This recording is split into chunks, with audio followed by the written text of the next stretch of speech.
Halo semua.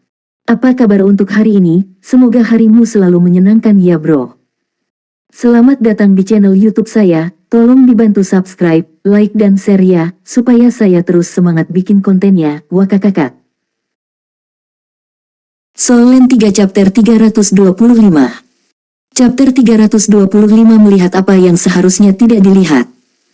Dengan bengkel Feng Wuyu di belakangnya, Tang Wulin merasakan seluruh tubuhnya rileks, anggota badan tidak lagi terikat erat oleh tali ketegangan. Hanya memikirkan tentang bagaimana orang gila yang tidak masuk akal seperti Feng Wuyu akan menanggapi penolakan membuat tulang punggungnya menggigil. Untungnya, Feng Wuyu menunjukkan sedikit rasionalitas hari ini dan membiarkannya lolos. Itu bukan untuk mengatakan Tang Wulin tidak memahami pentingnya pandai besi, tetapi itu bukan prioritas nomor satu saat ini. Namun, Tang Wulin berbohong dengan mengatakan bahwa dia tidak penasaran dengan metode khusus Feng Wuyu. Apalagi jika bisa mendongkrak kekuatan jiwanya tanpa efek samping apapun. Kemungkinan besar diperlukan konsumsi benda-benda roh surgawi. Meski begitu, 10 produk olahan roh terlalu mahal untuk diserahkan Tang Wulin. Dia tidak punya pilihan selain menjadi pelit. Untuk memperbaiki esensi darahnya, dia harus mengeluarkan uang untuk item roh yang diperlukan untuk membuka segelnya. Ini tidak mungkin dilakukan kecuali dia menabung setiap sen. Setelah 16 tahun, dia harus membuka satu segel setahun, dan menilai dari item yang dibutuhkan untuk menghancurkan segel ketiga, dia hanya bisa membayangkan harta karun yang keterlaluan yang dibutuhkan untuk segel berikutnya. Tidak mungkin dia memiliki cukup uang simpanan sekarang. Malam semakin larut, setiap siswa yang bekerja di dalam asrama mereka tidak membiarkan mereka mengintip. Sambil membuka matanya, Xie melirik Tang Wulin. Dia saat ini sedang berkultivasi di tempat tidurnya, aura esensi darah yang kental tertinggal di sekitarnya. Tubuhnya meledak dengan vitalitas. Setiap kali dia berkultivasi dengan Tang Wulin, Xie merasa lebih termotivasi. Dan sementara peringkat kekuatan jiwanya mungkin lebih tinggi dari Tang Wulin, dia tidak pernah merasa lebih tinggi darinya. Turun dari tempat tidurnya dengan keanggunan penuh seekor kucing, sedikit ketukan dari kakinya yang menyentuh tanah dan tidak lebih, Xie merangkak melewati tempat tidur Tang Wulin. Berhati-hati untuk tidak membuat kedua gadis itu ketakutan, yang tidur di sisi lain tirai yang membelah kamar mereka menjadi dua, dia terus melakukan tindakan ini dan menyelinap keluar pintu. Xie menikmati angin malam yang menyegarkan di luar. Dia melihat ke langit, matanya gemetar dengan satu bagian frustrasi dan dua bagian memutuskan. Selama beberapa hari terakhir, dia telah bekerja keras untuk membentuk kembali dan meningkatkan dirinya. Pemahamannya tentang dirinya tumbuh 2 kali lipat setelah persaingan untuk menjadi presiden. Melangkah kaki ke Akademi Shrek telah memaksa Xie untuk mengevaluasi kembali kekuatannya relatif terhadap rekan-rekannya. Itu adalah hal yang sulit untuk diterima. Kembali ke Issea City, dia adalah salah satu yang terbaik, tapi sekarang, dia hampir tidak di atas rata-rata. Dia mengerti Tang Wulin kuat saat itu, tetapi dia pikir dia masih bisa bersaing dengan kecepatannya. Namun, tingkat peningkatan Tang Wulin melampaui imajinasinya. Dia tidak percaya pada awalnya. Kemajuan Tang Wulin tidak tergelincir sedikit pun, kombinasi cakar naga emasnya yang merusak dan seni rahasia sekte Tang menempatkannya lebih tinggi dari Xie sekarang. Tapi mungkin yang paling penting adalah perbedaan kemampuan tempur mereka. Xie tidak pernah menjadi tandingannya dalam hal ini. Kritik Penatua Kai telah berfungsi sebagai panggilan untuk membangunkannya. Sejak itu, ia melipat gandakan upayanya untuk menguasai jalur membingungkan bayangan hantu yang misterius. Dia bisa menghasilkan klon dengan kedua jiwa bela dirinya, belum lagi yang tak terlihat menggunakan belati naga bayangannya. Mengindahkan nasihat Penatua Kai, dia bekerja untuk memoles kelebihannya dan meminimalkan kelemahannya. Dia menyadari bahwa dia tidak memiliki kendali, karena dia tidak pernah menginvestasikan banyak upaya untuk memperbaikinya. Kesadaran ini mendorong Xie untuk berlatih Ghost Shadow Perplexing Track dengan satu klon. Karena itu, ia berhasil meraih hasil yang menggembirakan di kompetisi kelas. Dia telah mencapai prestasi luar biasa dengan memenangkan pertandingan 1 lawan 2 di Akademi Shrek, belum lagi lawannya adalah tipe kontrol. Tetapi setelah kompetisi kelas, Shen Yi telah bertanya kepadanya dan Su Xiaoyan apakah mereka ingin melemparkan topi mereka ke atas ring untuk posisi wakil presiden. Meskipun pada akhirnya dia menyerah, dia tidak sepenuhnya yakin. Meski begitu, dia mengerti mengapa Shen Yi mengajukan pertanyaan itu padanya.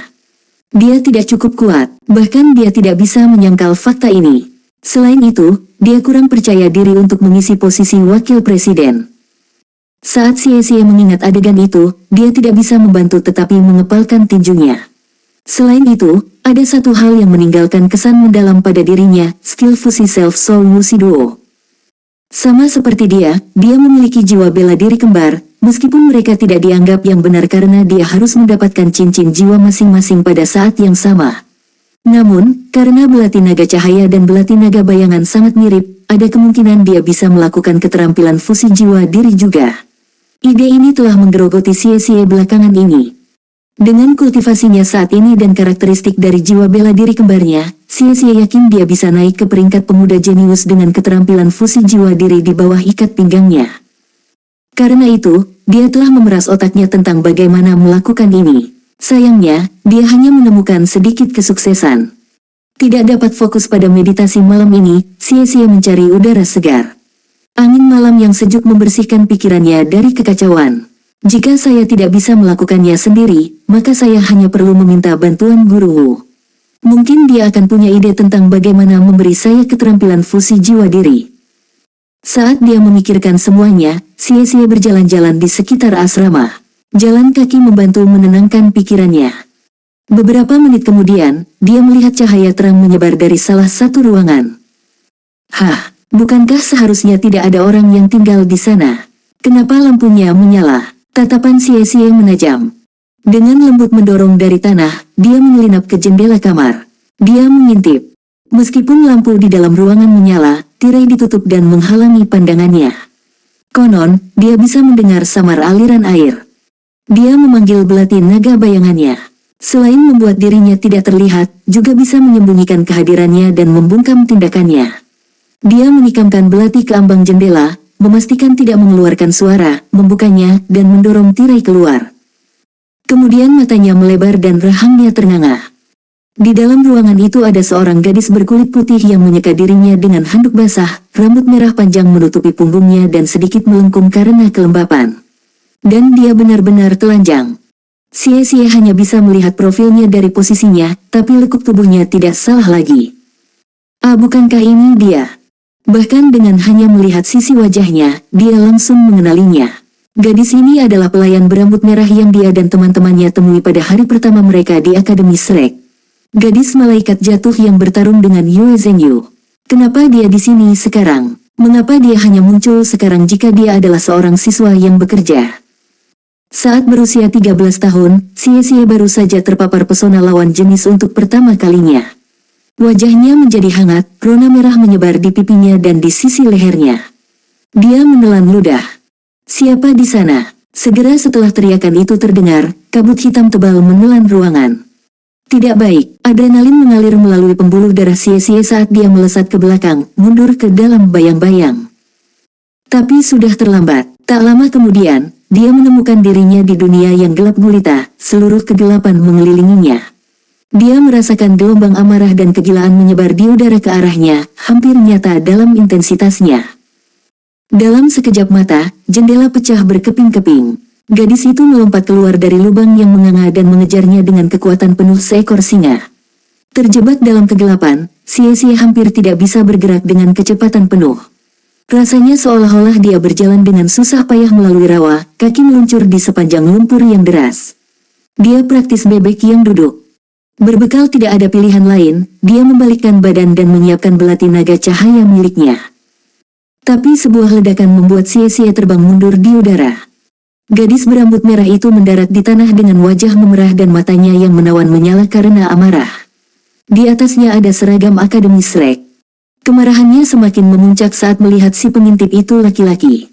Kamu keparat, cincin jiwa keduanya menyala dan pedang ungu kehitaman muncul di depannya. Begitu gagang pedang bertemu dengan tangannya, auranya yang mengesankan sepertinya naik level. Sekali lagi, kegelapan pekat merembes keluar darinya, melingkari wujudnya dan melesat ke arah Xie. Dia harus ingat untuk menutup mulutnya. Bahkan dengan 2 cincin jiwa, dia bisa merasakan bahwa basis kultivasinya jauh lebih unggul darinya. Tenggelam dalam kegelapan berlumpur, Xie tidak bisa menahan diri. Tidak hanya itu, dia pasti salah karena mengintipnya. Tidak peduli bagaimana itu dikatakan, dia bingung. Karena gadis itu tidak bisa membaca pikirannya, tidak mungkin dia mengetahui konflik mentalnya. Dia muncul di hadapannya dalam sekejap dan menebas dengan pedangnya. Bilah cahaya sepanjang 3 meter meninggalkan ujung pedangnya. Tangisan hantu mengiringi serangan itu, dan saat lampu dipadamkan, kegelapan di sekitarnya tampak menebal, memperlambat gerakannya, meningkatkan ketakutannya. Dia mencoba membunuhku. Xie bisa merasakan niat membunuhnya yang menakutkan melingkari anggota tubuhnya seperti rantai, lehernya diikat. Karena terkejut, dia memanggil Shadow Dragon Dagger-nya juga dan berputar dengan belati terulur. Dia menggunakan Twin Dragon Storm. Dia berputar seperti atasan saat kedua belati menghabiskan kekuatan jiwanya. Meskipun dia mungkin tidak memiliki jiwa bela diri kembar sejati, memiliki 2 jiwa bela diri masih memberinya keunggulan di departemen kekuatan jiwa dibandingkan dengan master jiwa normal. Sayangnya, keunggulan kekuatan jiwa Xie tidak berguna di sini. Soul Land 3 Chapter 326. Chapter 326 Kemarahan. Begitu badai naga kembar Xie bertabrakan dengan lampu pedang, sebuah ledakan merobek udara. Ledakan itu membuatnya menabrak dinding asrama. Mata gadis itu bersinar dengan niat membunuh saat dia menekan serangannya. Tiba-tiba, semburan cahaya keemasan meletus, cerah dan menyilaukan, seolah-olah matahari miniatur turun dari langit. Tawa sombong membelah udara. Saya tidak berpikir Anda akan mencoba membunuh seorang siswa di malam hari. Saya sangat ingin tahu alasan apa yang Anda miliki kali ini. Saat sosok bercahaya mencapai tanah, kecemerlangannya menghilangkan kegelapan yang suram. Sepasang sayap putih terbentang untuk melindungi Xie dari gadis itu. Itu adalah Yue Zhenyu. Sesuatu berkobar di matanya saat dia menatap gadis berambut merah itu. Mari kita lihat apakah kamu bisa kabur lagi kali ini. Gadis itu menatapnya dengan tatapan dingin. Abaikan. Terlepas dari betapa menyenangkan suaranya terdengar, intensitas niat membunuhnya tetap gamblang seperti biasanya. Yue Zhenyu mendengus. Jadi kamu akhirnya mengungkapkan warna aslimu sebagai master jiwa jahat. Bagaimana mungkin malaikat jatuh bisa menjadi apapun kecuali kejahatan? Hari ini, saya akan menilai Anda sebagai ganti surga. Cincin jiwa keduanya menyala dan pedang yang dipenuhi dengan cahaya suci terwujud di tangannya. Dibandingkan dengan pedang gadis itu, perwujudan kegelapan dan campuran warna ungu gelap, pedang Yue Zhenyu tampak berlawanan, bersinar dan keemasan. Itu adalah senjata suci yang diciptakan untuk menghalau kejahatan. Dia mengejek layarnya, matanya berlubang tanpa dasar. Apakah kamu benar-benar mengira aku takut padamu? Dalam sekejap mata, cincin jiwa ungu ketiga muncul di bawahnya dan auranya menebal dan melonjak. Yue Zhenyu terus waspada, jantungnya berdebar-debar, dan telinga menegang. Dia mengepakkan sayapnya, menyerap energi elemen cahaya di udara. Terpikir olehnya bahwa gadis ini mungkin memiliki keterampilan jiwa yang menyembunyikan tingkat kultivasi aslinya. Mungkin siang hari, dia bisa mengalahkannya dengan penuh percaya diri. Tapi saat ini malam hari, wilayah master jiwa atribut kegelapan. Selain itu, basis budidayanya sama dengan miliknya. Tiba-tiba, 3 orang tiba di tempat kejadian, Tang Wulin, Gu Yue, dan Su Xiaoyan. Melihat tubuh temannya yang kusut di tanah, Tang Wulin bergegas ke sisi Xie. Apa kamu baik-baik saja? Tang Wulin bertanya dengan serius. Sebelum Xie bisa menjawab, Yue Zhenyu menyela, apa kau tidak melihat? Di bawah kedok malam, malaikat jatuh ini menyelinap ke akademi untuk menyerang kami para siswa yang bekerja. Tang Wulin, tunggu apa lagi? Bantu aku mengalahkannya dan bawa dia ke administrasi untuk diadili. Ketika Tang Wulin melihat darah menetes dari sudut mulut Xie, ekspresinya berubah suram. Temannya terluka, ini tidak bisa dimaafkan. Setelah melirik gadis misterius itu, dia mengenali siapa dia. Dia berbaris ke kanan Yue Zhenyu dan Gu Yue berjalan ke kiri. Su Xiaoyan berdiri di depan Xie seperti perisai, melepaskan jiwa bela dirinya tanpa membuang waktu. Di bawah lautan bintang yang berkelap-kelip, dia memanggil kekuatan tongkat es Starwheel miliknya. Meski berhadapan dengan 4 siswa yang bekerja sendirian, gadis berambut merah itu tidak menunjukkan rasa takut. Dia mengarahkan pedangnya ke arah mereka. Saya akan membunuh kamu. Cincin jiwa ketiganya menyala dan sekali lagi kegelapan membanjiri ruang sekitarnya. Sosoknya berkedip-kedip, dan dia melesat ke depan seperti anak panah, menyerang langsung ke arah Xie. Saat dia terbang ke arahnya, sayapnya berubah warna menjadi ungu tua. Di bawah pengaruh skill jiwa ketiganya, dia melebur ke dalam gelombang kegelapan. Cahaya suci. Cincin jiwa pertama Yue Zhenyu bersinar dan cahaya suci meletus dari tubuhnya. Cahaya suci melawan kegelapan yang mengganggu, mengungkapkan sosok gadis yang berkedip-kedip di dalamnya. Setiap bayangan setelahnya menari tampak halus, namun nyata pada saat yang sama. Intensitas auranya yang tajam seperti tombak tajam yang menusuk ke arah mereka. Dia langsung menyerang Xie, tidak ada satu pikiran pun yang diberikan untuk pembelaannya. Tang Wulin tercengang, seberapa dalam dendamnya. Dia mengabaikan keselamatannya hanya untuk menemui Xie. Saat cincin jiwa ketiga Yue Zhenyu mulai bersenandung dengan cahaya, dia mengarahkan pedang sucinya ke gadis berambut merah itu. Cahaya penghakiman, seberkas cahaya turun dari langit. Tang Wulin juga mulai bergerak. Niat membunuh gadis itu terhadap Xie menipasi kemarahan Tang Wulin, membangkitkan tekadnya. Sisik emas muncul di sepanjang lengan kanannya, dan dia menyerang ke depan dengan sebuah pukulan. Karena mereka masih di kampus, Tang Wulin menahan diri sedikit dan tidak mengeluarkan cakar naga emasnya. Bisa dikatakan, bahkan sebongkah logam tidak akan memiliki kesempatan sebelum kekuatan tiraninya. Kilatan perak dan Gu Yue muncul di sisi Xie, es kental di tangannya. Pada saat yang sama, Su Xiaoyan mengangkat tongkatnya ke udara, memanggil roda bintang di bawah gadis berambut merah itu. Belenggu Starwheel. Sesuai dengan namanya, belenggu ditembakkan dari tanah sesaat setelah roda bintang muncul, mengikat gadis berambut merah itu. Tidak peduli seberapa kuat dia tidak bisa melakukan apapun setidaknya sedetik di hadapan pengekangan mutlak. Starwheel Sackless-nya bahkan telah menahan Wu Zhangkong di masa lalu. Di bawah selimut malam, Su Xiaoyan adalah lawan yang menakutkan. Terjebak oleh Starwheel Sackless, gadis berambut merah itu tidak bisa lepas dari cahaya penghakiman yang jatuh. Jangan sakiti dia, Xie berteriak. Tang Wulin dan Bu Yue berhenti di jalur mereka, tetapi cahaya penghakiman terus turun.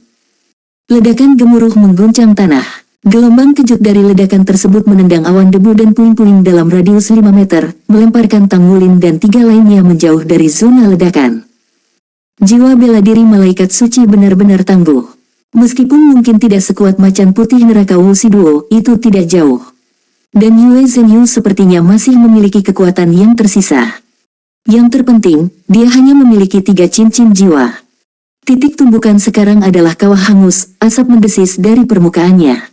Kamu, Xie berteriak, melemparkan dirinya ke lubang besar itu. Tapi sebelum dia mencapai tepi, cahaya ungu tua keluar dari kawah. Xie, hati-hati, Tang Wulin berteriak, terhuyung-huyung di Xie yang membeku dengan seuntai rumput blue silver tepat sebelum cahaya bersentuhan dengannya. Matanya muncul ketika dia menyadari seberapa dekat serangan itu, meleset beberapa inci. Tindakan Tang Wulin menggambarkan ketelitiannya. Saat dia tiba di tempat kejadian, dia telah melilitkan untaian rumput blue silver di sekitar pinggang rekan-rekannya, menghubungkan mereka dengannya. Itu adalah persiapan untuk menarik teman-temannya dari bahaya. Dari sudut mata Tang Wulin, dia melihat garis darah mengalir dari kulit Xie. Terima kasih. Begitu dia mengenali apa itu, Tang Wulin meledak ke depan seperti bola meriam, wajahnya berubah menjadi geraman. Dengan raungan, dia memanggil cakar naga emasnya. Dia tidak repot-repot menahan lagi. Dia melepaskan serangan terkuatnya, naga emas Dreadclaw, menembakkan garis cahaya keemasan gelap. Dia tidak sedang bermain-main. Dia benar-benar ingin membunuh Xie. Bahkan ketika Xie menyuruh teman-temannya untuk menahan diri, dia tetap memilih untuk melancarkan serangan diam-diam. Jika Tang Wulin tidak menarik Xie keluar dari jangkauan, dia akan mati sekarang. Ini bukanlah platform kenaikan roh atau dunia ilusi. Di dunia nyata, orang mati saat dibunuh. Sebelum bilah cahaya emas gelap bertabrakan dengan gadis berambut berapi-api itu, tubuhnya mengembang, membengkak dengan kekuatan dan meledak dengan aura tirani. Tanah retak di bawah kekuatannya. Radius kawah bertambah 2 kali lipat, jendela kaca asrama pecah dan jatuh ke bumi seperti hujan lebat. Rahang Yue Zhenyu menganga saat dia menyaksikan tontonan itu. Kesan pertamanya tentang Tang Wulin adalah seorang siswa baru yang berhasil masuk ke Akademi Shrek atas jasa jenius pandai besi. Namun, dia sekarang mengerti betapa salahnya dia. Tang Wulin jauh lebih tangguh dari yang dia bayangkan.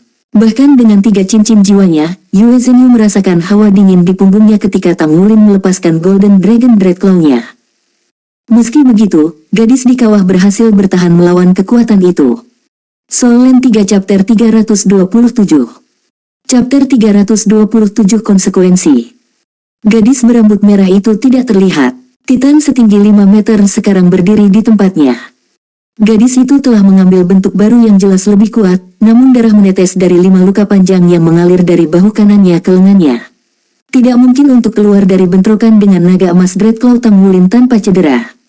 Itu adalah skill yang diturunkan dari Dusgold Dreadclaw Bear. Tang Wulin juga tidak keluar tanpa cedera. Gelombang kejut dari bentrokan mereka membuatnya terbang mundur. Untungnya, Guiyue menyulap dinding udara untuk meredam benturannya. Tetapi ketika debu mengendap dan bentuk Titan semakin jelas, rahang semua orang jatuh. Tubuh agung Titan memancarkan kekuatan murni, seolah-olah membatasi atmosfer itu sendiri. Bukankah ini kera raksasa Titan? Ini adalah kera raksasa Titan Yuanen.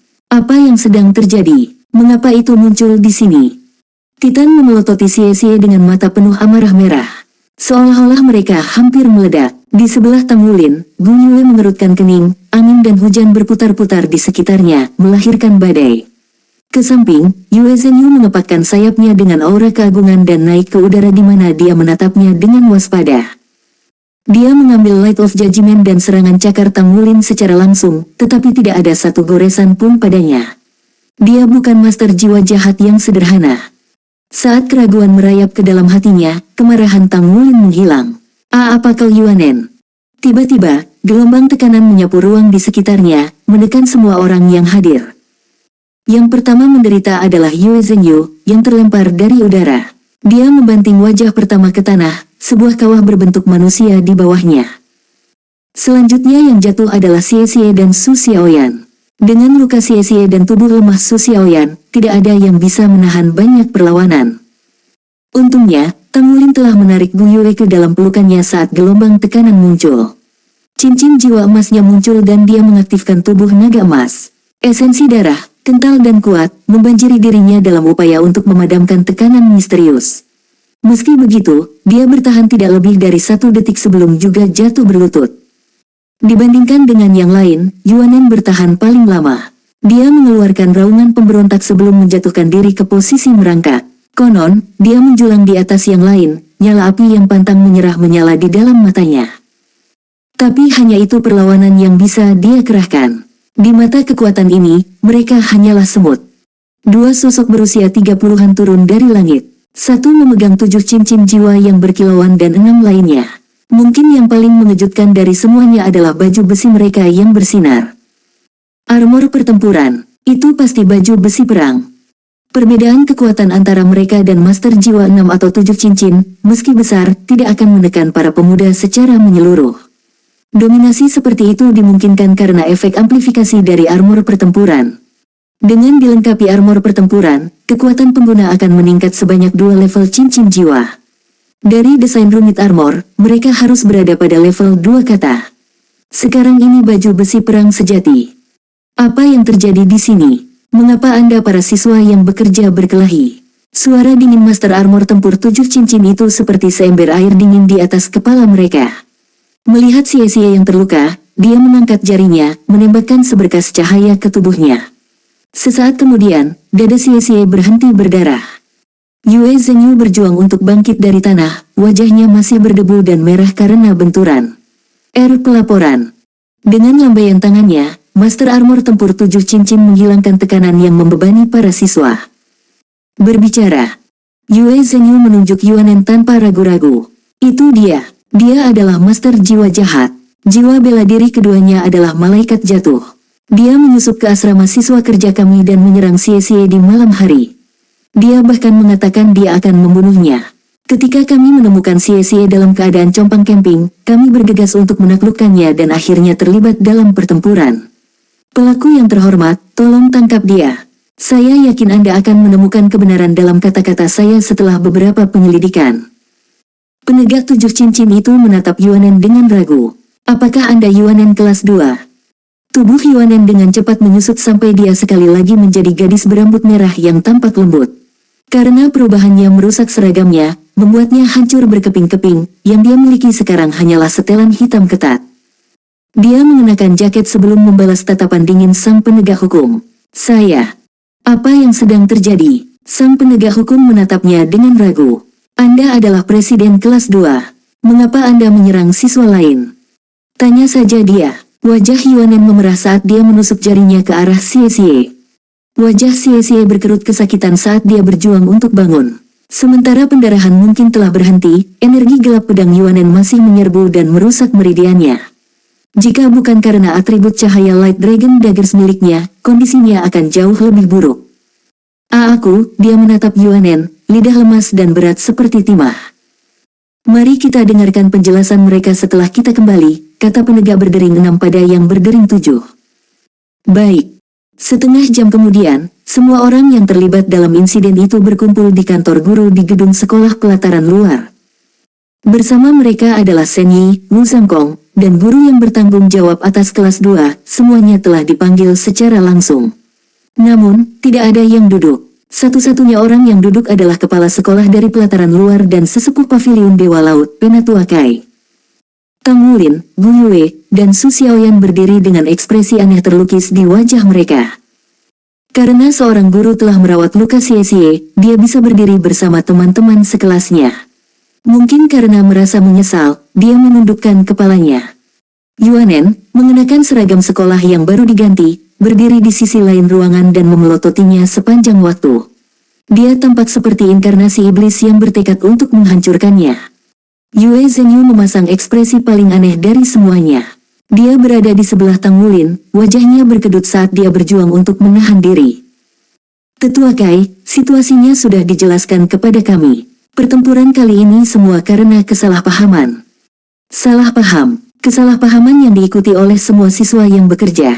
Di mana seseorang terluka. Kalau begitu katakan padaku, apa kesalahpahaman ini? Kata-kata Penatua Kai penuh dengan bahaya. Dari penyelidikan kami menyimpulkan bahwa siswa yang bekerja di kelas 1, Xie, pergi jalan-jalan sore. Karena dia tidak sadar Yuanen pindah kamar, dia keliru percaya bahwa pencuri telah masuk ke asrama mereka dan pergi untuk menyelidiki. Namun, Yuanen Yehui kebetulan sedang mandi pada saat itu. Topeng keseriusan sang penegak retak menampakkan ekspresi canggung. Mata Tang Wulin tertuju pada Yuanen. Jadi nama lengkapnya sebenarnya Yuanen Yehui. Setelah itu, Yuanen Yehui menemukan bahwa Xie telah mengintip tubuh gadisnya. Dalam amarahnya, dia menyerang Xie. Yue Zhenyu tahu tentang jiwa malaikat jatuh Yuanen Yehui, jadi dia salah mengerti situasinya. Kemudian, Tang Wulin, Su Xiaoyan, dan Bu Yue juga tiba di tempat kejadian dan juga salah paham. Inilah yang menyebabkan pertempuran mereka. Penatua Kai tidak bisa berkata-kata setelah mendengarkan penjelasan penegak hukum. Setelah beberapa detik mengumpulkan dirinya, dia berbicara, suhu di dalam ruangan turun dengan setiap kata yang berurutan. Jadi kau memberitahuku ini semua karena bocah nakal Xie itu mengintip seorang gadis. Sepanjang malam menjadi satu kejutan demi kejutan berikutnya. Dan sekarang setelah Penatua Kai meringkas seluruh kejadian dengan cara ini, situasinya bahkan lebih tidak terduga. Jelas, dia berdiri di sisi Yuanen. Xie yang malang akan dihukum berat. Tang Wulin mengambil langkah maju, menarik perhatian ruangan. Elder Kai, tidak seperti itu. Satu-satunya alasan Xie berada di luar kamar Yuanen adalah karena dia mengira seseorang telah membobol asrama kami. Dia sama sekali tidak tahu Yuanen tinggal di sana. Itu benar-benar hanya kesalahpahaman. Biasanya, Penatua Kai biasanya tidak tampak mengawasi hal-hal sepele seperti itu. Tetapi dalam kasus khusus ini, dia juga guru yang bertanggung jawab di kelas 1. Oleh karena itu, adalah tanggung jawabnya untuk mencari tahu apa yang terjadi. Elder Kai mengarahkan pandangan tenang ke Tang Wulin. Jadi maksudmu Yuanen Yehui harus membiarkan orang lain melihat tubuhnya secara gratis? Itu, Tang Wulin bingung. Tidak ada orang yang benar atau salah dalam situasi ini. Penatua Kai mendengus. Masalahnya sudah jelas. Kalian berenam, siswa yang bekerja sangat sedikit. Anda baru berada di sini berapa lama? Namun Anda sudah menyebabkan keributan seperti itu. Jika saya tidak menghukum Anda, maka surga tidak akan adil. Xie, sebagai penghasut utama, Anda akan didenda 5.000 poin kontribusi. Saya tidak peduli jika ini adalah kesalahpahaman di pihak Anda dan saya tidak peduli jika Anda memiliki niat baik. Hanya 3 bulan yang Anda dapatkan. Jika Anda tidak membayar denda sebelum itu, Anda akan dikeluarkan. Selain itu, Anda akan membayar Yuanen Yehui 10.000 poin kontribusi sebagai kompensasi trauma mental. Kamu punya waktu 1 tahun untuk membayarnya. Solen 3 Chapter 328. Chapter 328 Dunia Tidak Adil. Tang Wulin menghela nafas. Tidak ada yang bisa dilakukan kemudian. Aku hanya harus membantu Xie melunasi utangnya. Xie, apakah kamu menerima hukumanmu? Elder Kai bertanya. Menanggapi kata-kata itu, Xie menundukkan kepalanya. Ya, saya menerimanya. Ini semua salahku. Jika saya berusaha untuk lebih sadar akan apa yang terjadi di sekitar saya, Yuanen Yihui tidak akan menderita rasa malu seperti itu. Aku akan menerima hukumannya. Melihat ketulusan di matanya, Penatua Kai mengangguk, ekspresinya melembut. Dia menoleh ke Yuanen. Yuanen Yihui, dia mengintipmu dan mengaku bersalah. Namun, Anda masih salah untuk melukainya dalam kemarahan Anda. Menurut penyelidikan, jika bukan karena siswa lain turun tangan untuk menghentikan Anda mungkin benar-benar telah membunuh Xie. Aku bisa mengerti rasa malumu sebagai seorang gadis, tapi kesalahan Xie tidak sebanding dengan nyawanya. Lagi pula, kamu sudah melukainya dengan parah, jadi jangan berpikir untuk membalas dendam nanti. Nafas Yuanen Yihui semakin tidak teratur, rahang mengencang dan tangan mengepal, meskipun dia berhasil tetap diam. Di dalam mata Penatua Kai memancarkan cahaya perseptif, gelombang tekanan langsung menghantam semua orang yang hadir. Yuanen Yihui akhirnya mengangguk, air mata mengalir di wajahnya. Puas, Penatua Kai menoleh ke Yue Zhenyu. Adapun bagi Anda, Yue Zhenyu, saya tahu bahwa klan malaikat suci Anda mengambil alih diri Anda sendiri untuk membasmi para master jiwa jahat, tetapi Yuanen Yihui bukanlah salah satunya.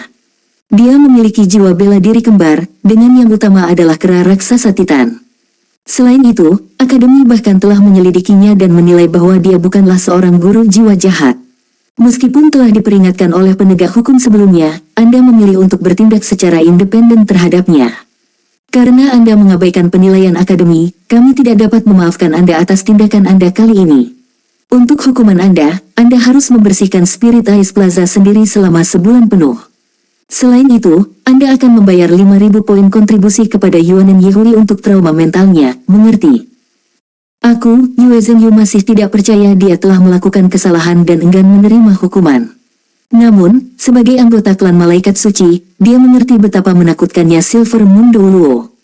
Berbicara kembali bukanlah pilihan baginya. Dia bisa saja merusak sesuatu dengan seberapa cepat dia mengangguk. Saya akan menerima hukuman saya. Penatua Kai sekarang mengarahkan pandangan singa ke Tang Wulin, Gu Yue, dan Su Xiaoyan. Sebagai siswa yang bekerja, Anda seharusnya memahami situasi dengan jelas sebelum Anda bertindak. Terutama kamu, Tang Wulin. Jangan lupa Anda adalah ketua kelas dari kelas 1. Namun, kalian semua menyerang seperti orang bodoh. Saya tidak peduli apa yang Anda pikirkan tentang situasinya, Anda semua salah menangani situasinya. Kecuali untuk Gu Yue yang tidak bertindak, dan karena itu tidak akan dihukum. Su Xiaoyan, Anda didenda 1.000 poin kontribusi, dan Tang Wulin, Anda didenda 10.000 poin kontribusi. 5 dari 10.000 harus dibayarkan kepada Yuanen Yihui sebagai kompensasi trauma mental. Mengerti? Apa? Tang Wulin mengangkat kepalanya untuk melihat Penatua Kai, matanya lebar. 10.000, tapi Xie didenda 15.000 karena mengintipnya. Mengapa saya didenda begitu banyak padahal saya tidak melakukan apa-apa? Saya tidak menerima ini, Tang Wulin berkata tanpa ragu sedikit pun. Dia akan baik-baik saja dengan hukuman seperti Yue Zhenyu, tetapi itu berbeda dalam hal uang. Ribuan logam olahan kelas 1 bisa dijual dengan harga sekitar 2.000 poin kontribusi, tapi itu tidak memperhitungkan biaya material.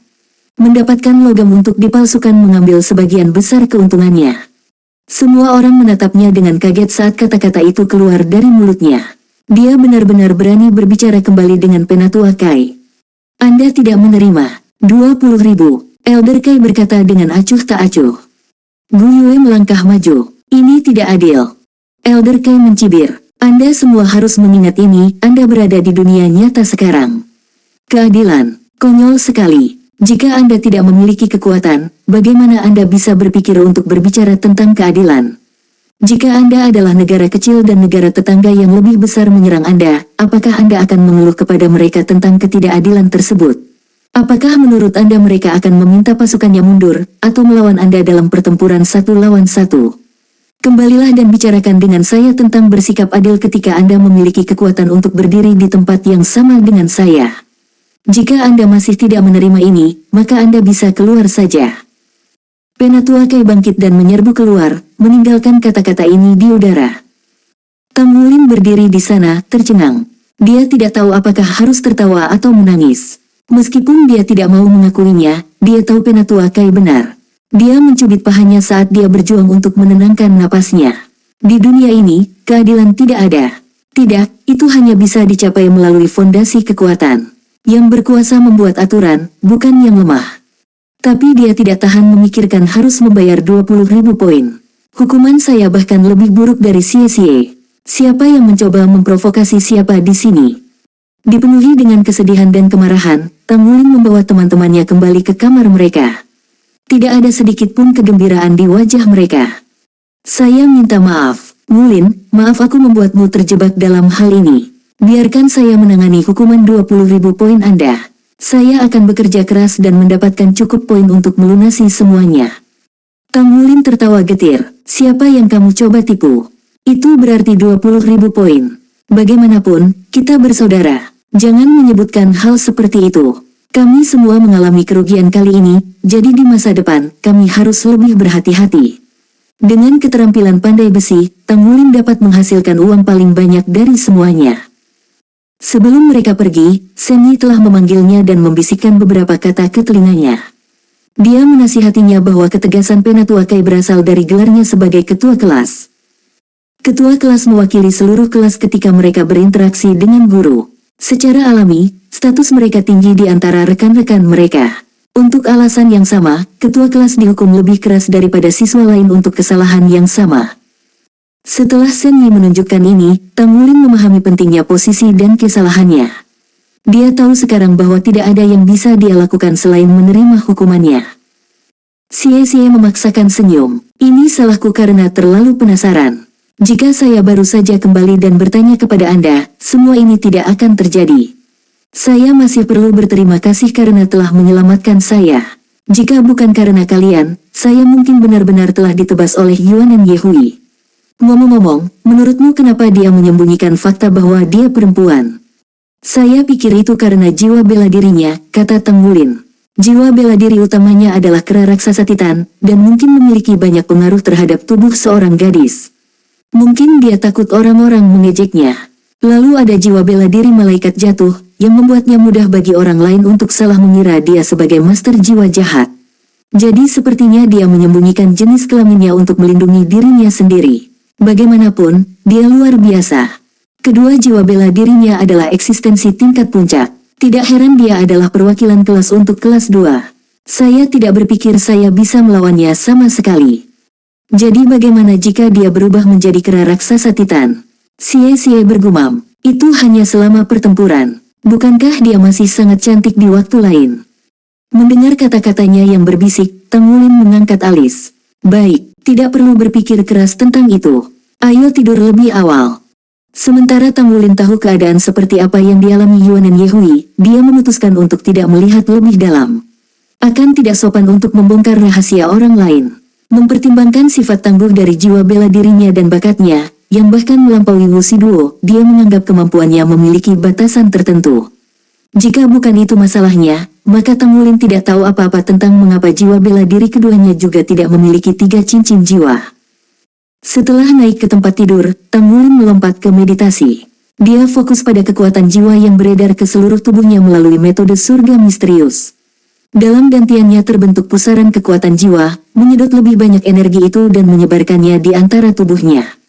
Esensi darahnya mengalir melalui meridiannya, mempercepat sirkulasi. Meskipun tingkat peningkatan kekuatan jiwa bela diri dan jiwanya sama-sama lambat, kecepatan kultivasinya mengikuti kecepatan pengguna jiwa bela diri yang kuat. Pada tanda-tanda pertama cahaya menerobos cakrawala, dia beralih ke latihan mata ungu iblisnya. Setelah itu sarapan bersama teman-temannya. Dia melihat Xie dan mengerutkan kening. Meskipun Xie telah dirawat malam sebelumnya, dia masih pucat karena kehilangan darah. Dalam perjalanan ke kelas, Su Xiaoyan menggodanya karena mengintip apa yang tidak boleh dia lihat dan bahwa luka-lukanya hanya membuatnya benar.